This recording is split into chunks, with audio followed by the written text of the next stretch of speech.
Yep, there she is. Jessica, Crystal Clear Properties. Working hard or hardly working? Not sure. Mr. Moffat, do we need a permit to do this work? Mr. Moffat, do we need a permit to do this caulking on the trim? How about staining?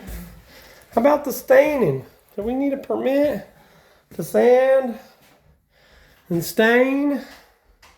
Mr. Moffat, tell me. Come on. That's not really what I wanted to talk about today. I got lost in the moment.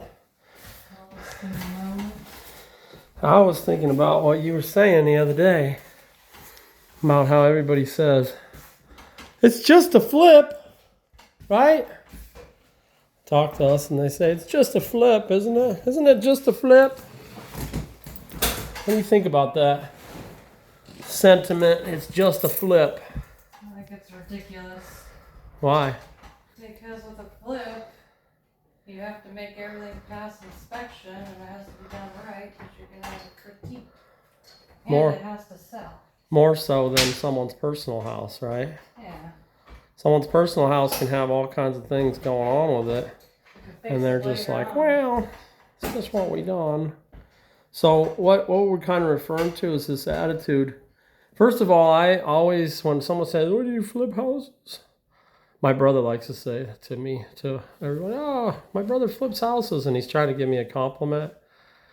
He tells people that, but it's not really a compliment to most people because they don't look at us with endearment. They're like, oh, those flippers. They're the worst sort of people. So it's like they have this preconceived notion. I don't really like the term for that reason, and because I've known some companies that people didn't even. There's a company in the Tri-Cities that does a lot of house flips, actual flips. 20 houses a month. Yeah, just a huge amount of them. And then they rent these houses out. So in the real estate business, you have levels and tiers to what's considered a flip, the lingo.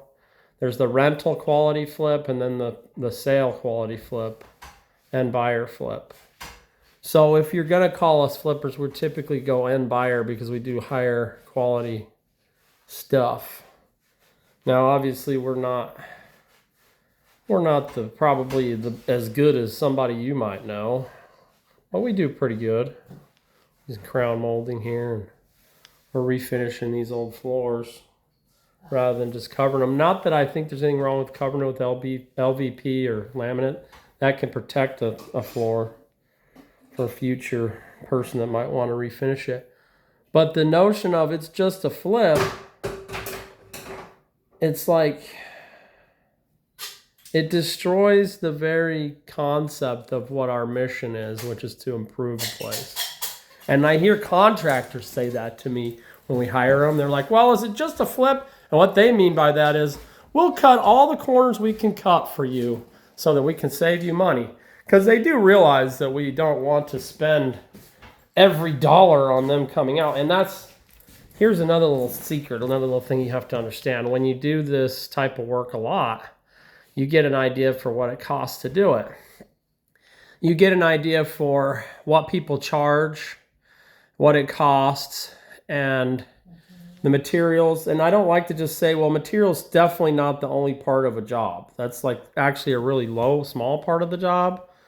The skill to do it is worth a lot. I agree with all the contractors in that are worth their salt. The skill to do it is worth money.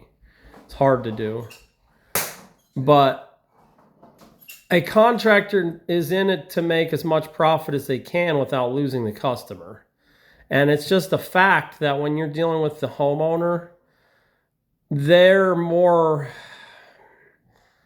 what's the word I'm looking for? Emotionally involved with the house. Yeah, they're more willing. And so they're very much more willing to pay a higher amount of money for the same thing that someone who does this a lot would do. Right? Repeat. Yeah, we're a repeat customer. So if we get a contractor that is going to do 5 roofs for us, you would hope that that cost is cheaper than if they just had us one time and they never saw us again. But I haven't seen that be the case. I had a really good guy in the Tri-Cities. He was a freaking awesome kid, man. And he had a company. He was up and coming.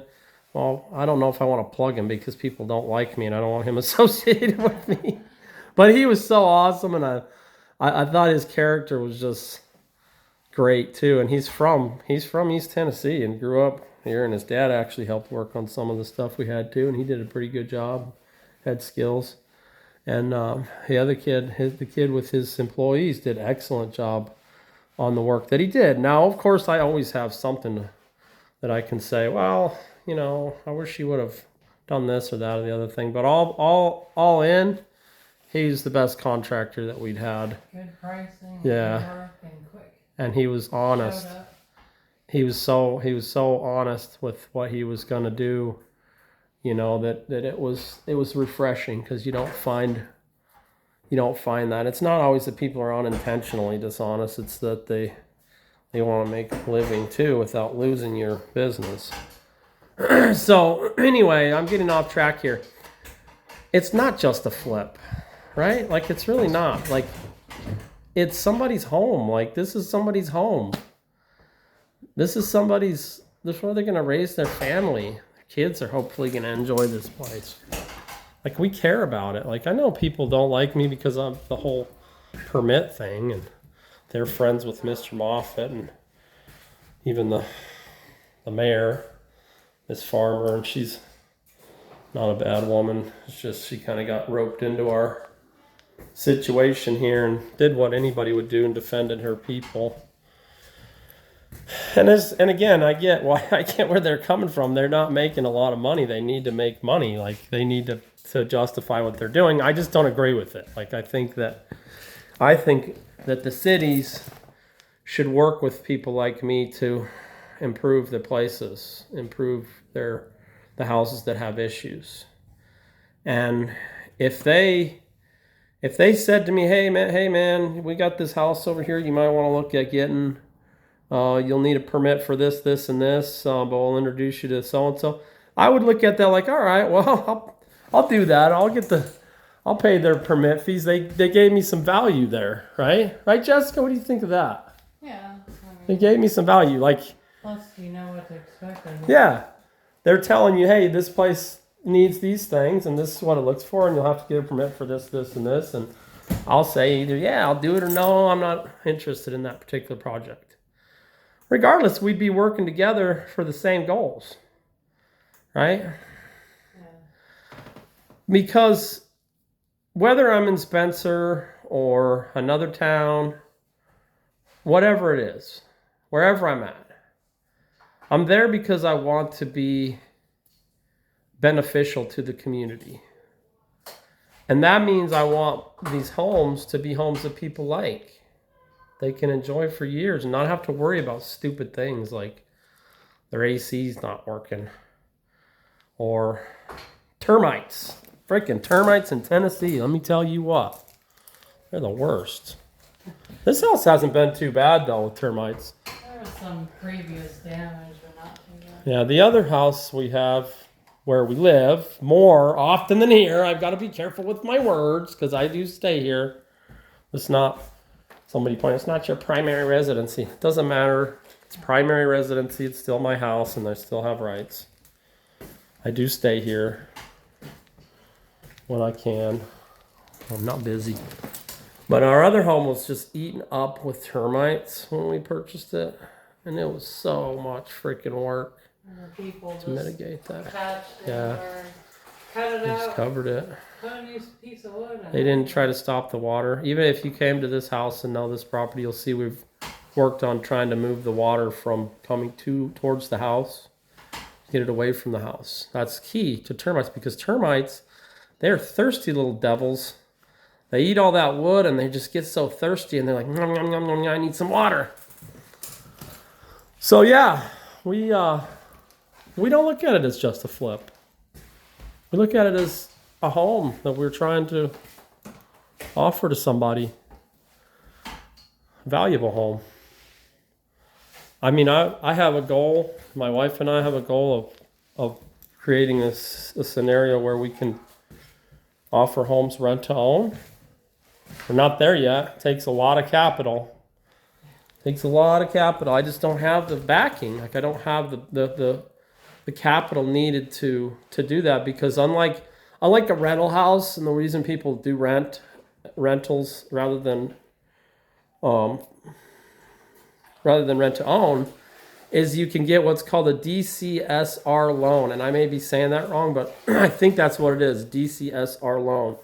And if I put a renter in a house like this, they have a contract with me to pay however much money a month it is. And then I can go pull a loan that's 70 or maybe 75% LTV, loan to value. So I get the money back out. The person renting it pays most of the fee to that loan. And that's another argument. People that don't, they're like, oh, rentals that's not really making it. Well, no, if this was an actual mortgage, I could get more than 70% LTV, right? Yeah. I could get 80%, 90% money back for it. Yeah. Someone who buys it will get 80 or 90%, and even 100% LTV, loan to value, if they're like a veteran or FHA, right? But I only get 70% if this is a rental property. 70, maybe 70. It just depends on the bank. But they don't give you the whole amount. I can't remember. Huh? If you did an equity loan, you might be able to. An equity loan, You get lower. they don't like to give it to you if it's not your primary residence. That's the thing. They're like, do you live there? Blah, blah, blah. And because they have all these different rules and things like that. So rent to own houses, we would have to carry the capital. So that means if I had say $1 million in a bank account, I could take that $1 million and I could say I'm going to use this for real estate investment. And then I could get say 10 houses or 5 depending on the value of the houses. And then I could just spend that money if it was money that was liquid on those properties, and say I'd have 10 rent to own houses, just to make the math somewhat simple. $100,000 each, right? And then obviously there's the way you structure that. You act like the bank, but the whole purpose behind it is to make it easier for people to get into the home and to have that American dream, man. You don't want to rent houses the rest of your life. I don't care what these ding dongs like Cardone and all these top dog billionaires say. Like, you don't want to rent a house your whole life. Like, you want to own some property, right? I would. I mean, Yeah. It's kind of like having a savings. It is. It's your savings account. It's your value. And if you do stay there your whole life, then, or at least till your kids are raised and stuff, you usually own it mortgage free. And it's so powerful once that's your home. If we could get the rent to own, you'd own it faster with paying less interest. Absolutely, we would not, because if someone gets a loan on a house, say for $200,000, you're gonna pay back like $500,000, $600,000 on that loan. So after about 5 to 10 years, if you haven't sold that house, you've actually lost money. Some people don't understand that, because the value of the house doesn't often outrun the amount you've actually paid into it as it goes up in value. Right? Does that make sense? So you pay so much interest, and all the interest is up front for like 10 years. And then you start paying principal after like 10 years on like a 30-year note. Maybe it's 5 years on a 15, something like that though. It's crazy. And now you've paid, think about it. In a year, if it's $1,000 a month, that's $12,000 a year. Multiply that by 5, that's $60,000, right? My math right? Yeah. So you paid $60,000 on, say, a $100,000 house, but none of that has gone towards principal. And now, even if the house is worth $150,000, you still owe that $100,000, and you paid $60,000, so you're backwards $10K. Yay! That's the easy math to understand what happens. And those numbers aren't 100%, but it's just for argument's sake. Whereas in a rent to own, we would structure it with less I interest. was thinking if you did like $1,500 a month, you could get 500 interest. So it sounds like a lot. It's profit for us. And then But a you thousand get towards 1,000 the principal, value. and the value adds up It's so much. way much. It's way better So for the if buyer. you could throw some extra, like, I don't know, end of year tax returns or Mhm. whatever, and you could throw that chunk of money on your mortgage and pay off the principal, Yep. you could own that house easily Quicker. within 15 years. Yeah. And so circle back. Is this just a flip, Jessica? It is not just a flip. It has to be done right. It has to look good. It has to pass inspection without a lot of hiccups. We're not talking about the code department inspection. Again, I think we may have No. mentioned this. We're talking about House the inspection from house inspection. inspection. The They It has to appraise. rake through everything. Yeah, it has to So appraise. You have to make improvements that increase the value, not just improvements that are fancy or look nice. Yep. We can't just. You're not going to cover anything up and trick an inspector. I have never had a house where an inspector didn't find some fault. Yeah, And that's just the way it is. Like, if they don't find something, like, they don't feel like they've done their job. I mean, that's kind of the mentality behind it. And I'm not mad at them because it doesn't stop the sale usually. The buyer just makes a decision, say, well, now I know about that. I can either agree with the price, negotiate for a different price, negotiate that it gets fixed, or just say it's not a big deal to me as the buyer and be okay with it. And as long as it's not something that's going to make the bank unhappy, it's not a big deal. If it's something that's going to make the bank unhappy, it has to be fixed. Yeah, that's correct. That's how that goes. I mean, that being said, So there's a lot of watchdogs for us, not just Mr. Moffat, who I'm sure is a great guy. You know, we probably on different terms wouldn't have had the problems we've had, but we're just in different sides of the world, and that's probably never going to change. But I don't hate the man. I just hate what governments do to people, and it's not just him. Like, he's just some dude lives in Spencer. So it's not personal. It's just, man, you know, when you've been through life the way we have, and you've seen so many things that people get treated badly and by their governments in certain ways, you just start to get a sour taste. And I try not to let it affect me, but I'm only human. I let this video go a lot longer than I wanted to. I hope somebody sticks with us and watches it. It's not just a flip. We love what we do, or we wouldn't do it. We want to do good by the community, and we want to do good by God. I mean, some people are critical of the fact that I say that God, but I feel like it is a part of who we are. So even if you don't agree with it, like, I couldn't live any other way. Like, I couldn't look at my life and say that God doesn't exist and isn't a part of it.